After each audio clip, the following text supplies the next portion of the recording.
नमस्कार दोस्तों, सारथी क्लासेज के यूट्यूब चैनल में आपका स्वागत है। दोस्तों, जैसा कि आप सब लोग जानते हैं कि रेलवे एनटीपीसी एग्ज़ाम और 66 बीपीएससी प्री के डेट की घोषणा हो चुकी है और दोनों एग्ज़ाम दिसंबर माह में होने वाला है। इसके साथ ही साथ बिहार दरोगा का मेंस के भी डेट की घोषणा हो चुकी है और वो भी एग्ज़ाम बहुत ही जल्द होने वाला है। तो दोस्तों, इन तीनों एग्ज़ामों को ध्यान में रखते हुए हम लोगों ने पिछले एक साल के करंट अफेयर्स को क्वेश्चन आंसर के फॉर्म में लाने की कोशिश की है, ताकि आपको आगामी एग्जाम में करंट अफेयर्स के सेक्शन में किसी प्रकार की कोई दिक्कत ना हो। इस प्रयास में हम लोगों ने पिछले एक साल के करंट अफेयर्स को टोटल 5 भागों में बांट दिया है, जिसका पहला भाग, जिसमें कि हम लोग प्रशासनिक, संवैधानिक और राजनीतिक घटनाक्रम की चर्चा की है, वो हम लोगों ने पहले ही अपने YouTube चैनल पर डाल दिया है। अगर आपने उसे अभी तक नहीं देखा है तो आप आई बटन पर क्लिक करके उसे देख सकते हैं। और इसी प्रयास में हमारा दूसरा पार्ट, ये जो हमारा दूसरा पार्ट है, जिसमें कि हम लोग वन, पर्यावरण एवं जलवायु परिवर्तन के बारे में डिस्कस करेंगे, तो इससे संबंधित पूरे एक साल के घटनाक्रम को हम लोग इसमें एक एक कर देखेंगे क्वेश्चन आंसर के फॉर्म में, ताकि आपको दिमाग में सब बैठ जाए। तो चलिए जल्दी से वीडियो शुरू करते हैं। REDD+ परियोजना की शुरुआत कब और किस राज्य से की गई थी? तो यह परियोजना की शुरुआत हुई थी 2016 में और यह शुरुआत हुई थी मिजोरम से। केंद्रीय पर्यावरण, वन एवं जलवायु परिवर्तन मंत्रालय ने प्राथमिक रूप से 130 आर्द्र भूमियों को अगले कितने वर्षों में पुनर्स्थापित करने का निर्णय लिया है? तो ये अगले 5 वर्षों में टोटल 130 आर्द्र भूमियों को पुनर्स्थापित करने का निर्णय लिया गया है।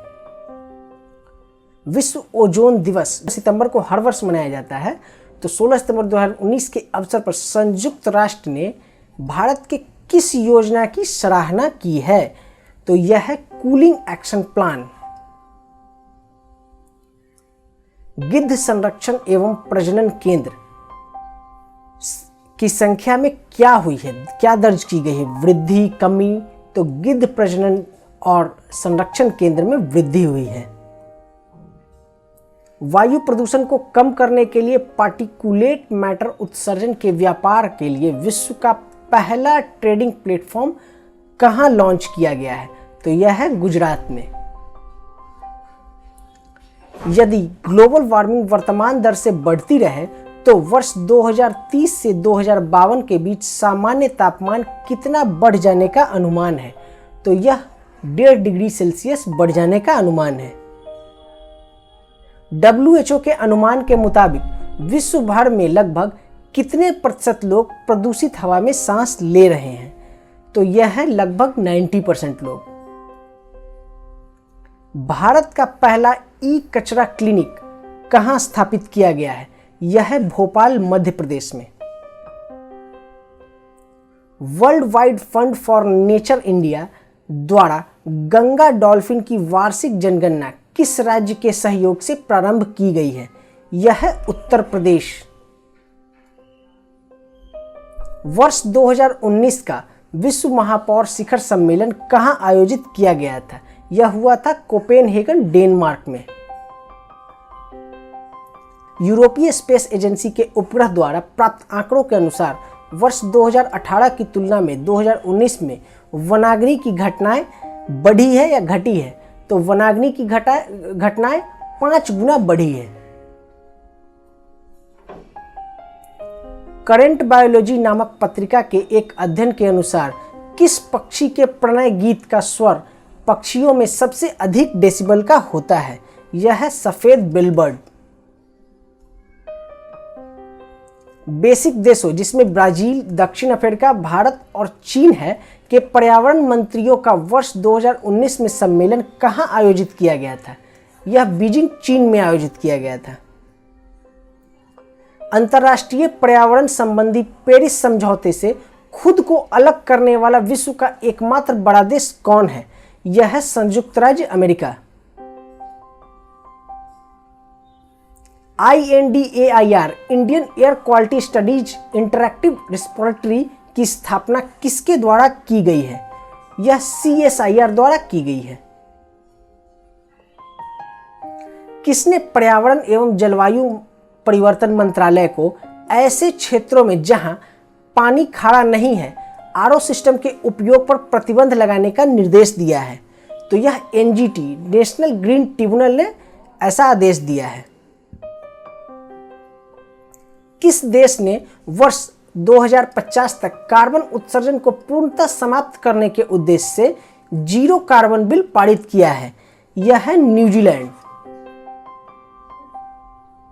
नेचर क्लाइमेट चेंज नामक पत्रिका में प्रकाशित नए शोध के अनुसार नाइट्रस ऑक्साइड के स्तर में वर्ष 2000-2005 एवं 2010 से 15 के बीच कितने प्रतिशत की वृद्धि हुई है? यह 10% की वृद्धि हुई है।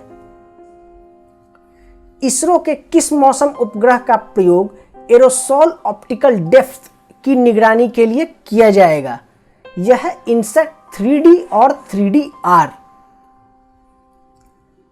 इमिशन गैप रिपोर्ट 2019 किसके द्वारा प्रकाशित किया गया है? यह है UNEP संयुक्त राष्ट्र पर्यावरण कार्यक्रम के द्वारा। हाल ही में किस ऑपरेशन के तहत देश भर में नेवले के बाल से पेंट ब्रश बनाने वाले कई कारखानों को बंद कर दिया गया है? यह है ऑपरेशन क्लीन आर्ट। पर्यावरण थिंक टैंक द्वारा वैश्विक जलवायु जोखिम सूचकांक जारी किया गया है। पर्यावरण थिंक टैंक जर्मन वाच के द्वारा। वैश्विक जलवायु जोखिम सूचकांक के अनुसार वर्ष 2018 में जलवायु परिवर्तन से सबसे अधिक प्रभावित देश कौन है? तो यह है जापान। राष्ट्रीय बाघ संरक्षण प्राधिकरण तथा भारतीय वन्यजीव संस्थान द्वारा देश में कितने बाघ गलियारों की पहचान की गई है? यह है 32। राष्ट्रीय औषधि मूल्य निर्धारण प्राधिकरण द्वारा दिसंबर 2019 में 12 दवाओं की कीमतों में कितने प्रतिशत की वृद्धि की गई है? यह है 50%। जलवायु आपातकाल की घोषणा करने वाला बहुपक्षीय गुट कौन है? यह है यूरोपीय यूनियन। जलवायु परिवर्तन पर संयुक्त राष्ट्र फ्रेमवर्क UNFCCC के अंतर्गत शीर्ष निकाय कॉन्फ्रेंस ऑफ पार्टीज के 25वें सत्र का आयोजन वर्ष 2019 में कहाँ किया गया है? यह मैड्रिड स्पेन में किया गया है। जलवायु परिवर्तन सूचकांक 2020 में भारत को कौन सा रैंक प्राप्त हुआ है? भारत को 9वां रैंक प्राप्त हुआ है। जलवायु परिवर्तन सूचकांक 2020 में अंतिम पायदान पर कौन रहा है? यह है अमेरिका। जलवायु परिवर्तन सूचकांक में प्रथम स्थान पर कौन रहा है? यह स्थान किसी को प्राप्त नहीं हुआ है, यह स्थान रिक्त रहा है। विश्व में प्रदूषण की वजह से होने वाली असामयिक मौतों के मामले में भारत प्रथम स्थान पर है। Global alliance on health and pollution के तहत भारत ने ODF बनाने के अपने लक्ष्य को किस मिशन के तहत प्राप्त कर लिया है? यह है स्वच्छ भारत मिशन शहरी। भारतीय वन रिपोर्ट 2019 के अनुसार देश के कुल भौगोलिक क्षेत्रफल का वनावरण क्षेत्र कितना है? यह है 21.67%। भारत वन रिपोर्ट 2019 के अनुसार देश के कुल भौगोलिक क्षेत्रफल का वनों एवं वृक्षों से आच्छादित कुल क्षेत्रफल कितना है? यह है 24.56%। भारतीय वन रिपोर्ट 2019 के अनुसार कुल भौगोलिक क्षेत्रफल का वृक्षावरण कितना है? तो यह है 2.89%। भारतीय वन रिपोर्ट 2019 के अनुसार वनाच्छादित क्षेत्रफल में कितना वृद्धि हुआ है? तो यह हुआ है 3976 वर्ग किलोमीटर, और अगर परसेंटेज में बात करें तो 0.56%। भारतीय वन रिपोर्ट 2019 के अनुसार वृक्षों से आच्छादित क्षेत्रफल में कितनी वृद्धि दर्ज की गई है? तो यह है 1212 वर्ग किलोमीटर, अगर परसेंटेज में बात करें तो 1.29%। भारतीय वन रिपोर्ट 2019 के अनुसार वनावरण और वृक्षावरण क्षेत्रफल में कुल कितनी वृद्धि हुई है? तो यह हुई है 5188 वर्ग किलोमीटर, अगर परसेंटेज में बात करें तो 0.65%। भारतीय वन रिपोर्ट 2019 के अनुसार सर्वाधिक वनावरण वाला राज्य कौन है? अगर परसेंटेज में बात करें तो यह है मिजोरम। और अगर सर्वाधिक वन क्षेत्रफल वाले राज्य की बात करें तो यह है मध्य प्रदेश। यहाँ 77,482 वर्ग किलोमीटर में वन की बढ़ोतरी हुई है। भारतीय वन रिपोर्ट 2019 के अनुसार सर्वाधिक वन क्षेत्र की वृद्धि कहाँ दर्ज की गई है, तो यह है कर्नाटक। यहाँ 1025 वर्ग किलोमीटर के वन की वृद्धि हुई है। भारतीय वन रिपोर्ट 2019 के अनुसार भारत के रिकॉर्डेड फॉरेस्ट एरिया में कितनी कमी दर्ज की गई है, तो यह है 333 वर्ग किलोमीटर यानी 0.05%। सबसे अधिक आर्द्र भूमि वाला राज्य कौन है, तो यह है गुजरात। देश में मैंग्रोव वनस्पति में कितनी वृद्धि दर्ज की गई है, यह है 54 वर्ग किलोमीटर 1.10%। बिहार में किस जिले में कछुओं के लिए पहला पुनर्वास केंद्र बनाया गया है, यह है भागलपुर। ऊर्जा दक्षता ब्यूरो यानी BEE ने सभी रूम एयर कंडीशनर के लिए कितना तापमान डिफॉल्ट सेटिंग निर्धारित की है, यह है 24 degree Celsius. Green peas India द्वारा जारी एयर पॉकेटलिप्स रिपोर्ट के अनुसार देश का सबसे प्रदूषित शहर कौन है, यह है झड़िया जो कि झारखंड में है। ग्रीन पीस इंडिया द्वारा जारी एयर पॉकेटलिप्स रिपोर्ट के अनुसार देश का सबसे कम प्रदूषित शहर कौन है, यह है लुंगलेई जो कि मिजोरम में है। ग्रीन पीस इंडिया द्वारा जारी एयर पॉकेलिप्स रिपोर्ट के अनुसार 10 सबसे अधिक प्रदूषित शहरों में 6 शहर उत्तर प्रदेश से हैं। ग्लोबल रिस्क रिपोर्ट 2020 के किसके द्वारा जारी किया गया है, यह जारी किया गया विश्व आर्थिक मंच WEF के द्वारा। भारत द्वारा फोम निर्माण उद्योग में उपयोग में लाया जाने वाला कौन सा रसायन का प्रयोग चरणबद्ध तरीके से हटा लिया गया है, यह है hydrochlorofluorocarbon. Carbon disclosure project COP द्वारा वर्ष 2019 के लिए जारी रिपोर्ट के अनुसार किस देश की सर्वाधिक कंपनियों ने पर्यावरण संबंधी डाटा का खुलासा किया है, यह है अमेरिका। भारत के कितने नए स्थलों को आर्द्र भूमि के रूप में मान्यता दी गई है, यह है 10। किसने भारत से 10 आर्द्र भूमियों का अंतर्राष्ट्रीय महत्व स्थलों के रूप में घोषित किया है, यह है रामसर कन्वेंशन। वर्तमान में देश में रामसर स्थलों की कुल संख्या कितनी है, यह है 37। हाल ही में संयुक्त राष्ट्र पर्यावरण कार्यक्रम द्वारा किस गैस के बारे में फ्रंटियर्स रिपोर्ट का प्रकाशन किया गया है, यह है प्रतिक्रियाशील नाइट्रोजन। हाल ही में केंद्रीय प्रदूषण नियंत्रण बोर्ड के कितने थर्मल पावर प्लांट्स को बंद करने की चेतावनी दी है, यह है 14। हाल ही में किस राज्य सरकार ने CFL एवं फिलामेंट बल्ब की बिक्री पर पूर्णतः प्रतिबंध लगा दिया है, यह है केरल। भूमिगत जल के किस तत्व का संदूषण भारत के पेयजल परिदृश्य का सबसे गंभीर मुद्दा है, यह है arsenic.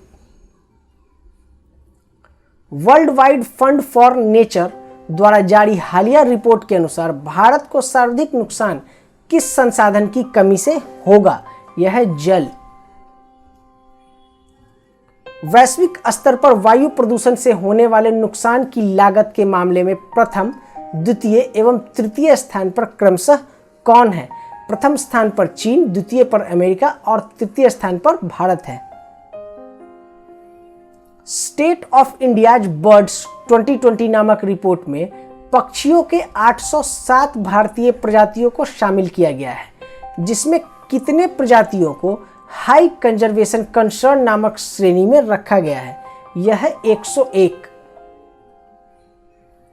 State of India's birds 2020 नामक रिपोर्ट के अनुसार भारत में समग्र रूप से पक्षियों की संख्या में कमी आई है।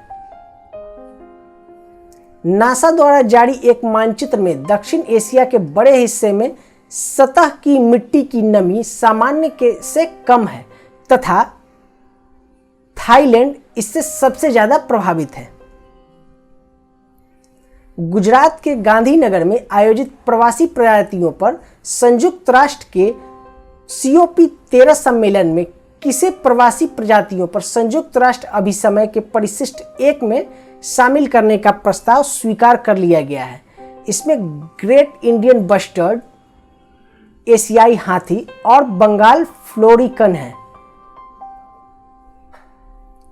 भारत मौसम विज्ञान विभाग के अनुसार जनवरी 2020 वर्ष 1919 के बाद भारत का दूसरा सबसे गर्म महीना रहा है।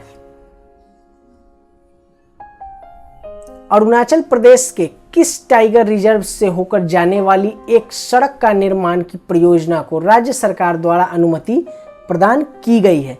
यह है पक्के tiger reserve. World air quality report 2019 के अनुसार विश्व का सबसे प्रदूषित देश कौन है? यह है बांग्लादेश और दूसरा सबसे प्रदूषित देश पाकिस्तान है। वर्ल्ड एयर क्वालिटी रिपोर्ट 2019 के अनुसार विश्व का सबसे कम प्रदूषित देश कौन है? यह है Bahamas. World air quality report 2019 के अनुसार भारत विश्व का 5वां सबसे प्रदूषित देश है। वर्ल्ड एयर क्वालिटी रिपोर्ट 2019 के अनुसार विश्व का सबसे प्रदूषित शहर गाजियाबाद है। वर्ल्ड एयर क्वालिटी रिपोर्ट 2019 के अनुसार विश्व के 30 सबसे प्रदूषित शहरों में भारत के 21 शहर हैं। तटीय आपदा जोखिम न्यूनीकरण एवं लोचशीलता एवं राष्ट्रीय सम्मेलन 2020 का आयोजन कहाँ किया गया है? यह नई दिल्ली में किया गया है। प्रवासी प्रजातियों के संरक्षण पर अभिसमय द्वारा वन्य जीवों की सूची में नए बदलाव के साथ भारत के प्रवासी जीवों की संख्या कितनी हो गई है? यह है 457। WHO के अनुसार कोविड-19 का सबसे संभावित वाहक कौन सा जीव रहा है? यह है चमगादड़। 21 मार्च 2020 को मनाए गए अंतर्राष्ट्रीय वन दिवस के दिन किस प्रकार के वनों के महत्व को स्वीकार कर तत्काल संरक्षण की आवश्यकता पर बल दिया गया है? यह है मैंग्रोव वन। वन दिवस वर्ष 2020 का विषय क्या था? यह था वन और जैव विविधता। मौसम विज्ञान द्वारा के अनुसार दिल्ली NCR में 2020 का कौन सा माह इतिहास में सबसे नमी युक्त रहा? मार्च महीना। किस जैविक उद्यान ने एनिमल एडॉप्शन प्रोग्राम के तहत नागरिकों को 1 वर्ष के लिए उद्यान एवं वन्य जीवों को गोद लेने की अनुमति प्रदान की है? यह है बनेरघट्टा जैविक उद्यान जो कि कर्नाटक में है। आंध्र प्रदेश के विशाखापत्तनम से 15 किलोमीटर की दूरी पर स्थित LG पॉलीमर कारखाने में किस गैस के रिसाव होने के कारण कम से कम 11 लोगों की मौत हो गई थी? यह है स्टाइलिन गैस। आवास एवं शहरी मामलों के मंत्रालय द्वारा वर्ष 2019-20 के अपशिष्ट मुक्त शहरों की स्टार रेटिंग परिणाम प्रकाशित किए गए, जिसमें कितने शहरों को 5 स्टार रेटिंग प्रदान किया गया? इसमें 6 शहर हैं: अंबिकापुर, राजकोट, सूरत, इंदौर, नवी मुंबई और मैसूर। अंतर्राष्ट्रीय जलवायु एवं पर्यावरण अनुसंधान केंद्र संगठन ICERO नॉर्वे द्वारा किए गए अध्ययन के अनुसार द्वितीय विश्व युद्ध के बाद किस वर्ष वैश्विक कार्बन उत्सर्जन में सबसे अधिक गिरावट दर्ज की गई है? यह है वर्ष 2020। World wide fund for nature India द्वारा जारी रिपोर्ट के अनुसार कोविड-19 लॉकडाउन के दौरान वन्य जीवों के शिकार में वृद्धि हुई है। Centre for science and environment द्वारा जारी नवीनतम रिपोर्ट के अनुसार वर्ष 2019 में भारत में मौसम संबंधी आपदाओं के कारण लगभग कितने लोग विस्थापित हुए हैं? यह है 50 लाख। रूस के आर्कटिक क्षेत्र में स्थित किस नदी में बड़े पैमाने पर तेल रिसाव की दुर्घटना के बाद रूसी राष्ट्रपति द्वारा आपातकाल की घोषणा की गई है? यह है अंबर नायाब। येल विश्वविद्यालय द्वारा जारी द्विवार्षिक रिपोर्ट में पर्यावरण प्रदर्शन सूचकांक में भारत को 180 देशों में से कौन सा स्थान प्राप्त हुआ है? यह है 168वां। येल विश्वविद्यालय द्वारा द्विवार्षिक रिपोर्ट में जारी किए जाने वाले पर्यावरण प्रदर्शन सूचकांक में प्रथम स्थान किसे प्राप्त हुआ है? यह स्थान डेनमार्क को प्राप्त हुआ है। 5 जून 2020 को मनाए गए विश्व पर्यावरण दिवस के अवसर पर पर्यावरण, वन एवं जलवायु परिवर्तन मंत्रालय द्वारा अगले 5 वर्षों में देश भर में कितने शहरी वन विकसित करने के लिए नगर वन योजना के कार्यान्वयन की घोषणा की गई है? यह है 200। गुजरात वन विभाग द्वारा जारी आंकड़ों के अनुसार वर्ष 2015 में की गई गणना की तुलना में राज्य में एशियाई शेरों की संख्या लगभग कितनी बढ़ गई है? तो लगभग 29% बढ़ गई है। हाल ही में आए किस चक्रवात के कारण सुंदरबन का 28% से अधिक हिस्सा क्षतिग्रस्त हो गया? यह है अम्फान। हाल ही में यूनाइटेड किंगडम ने उड्डयन क्षेत्र में ग्रीन हाउस गैस के उत्सर्जन को कम करने के उद्देश्य से किस योजना की शुरुआत की है? यह है जेट जीरो। REDD+ कार्यक्रम के माध्यम से उत्सर्जन की कमी के परिणाम को प्रस्तुत करने वाला पहला अफ्रीकी देश कौन है? यह है युगांडा। हाल ही में असम में आए भयंकर बाढ़ के समय किस नेशनल पार्क एवं टाइगर रिजर्व का लगभग 85% हिस्सा जलमग्न हो गया था? यह है Kaziranga national park tiger reserve. Bharat में बाघों की स्थिति रिपोर्ट के अनुसार देश में बाघों की संख्या 2967 हो चुकी है, जो 2006 में 1400 के आसपास थी। हाल ही में किस राज्य ने अरावली क्षेत्र में हरित आवरण को बेहतर बनाने के लिए एरियल सीडिंग ड्रोनों को तैनात किया है? यह है हरियाणा।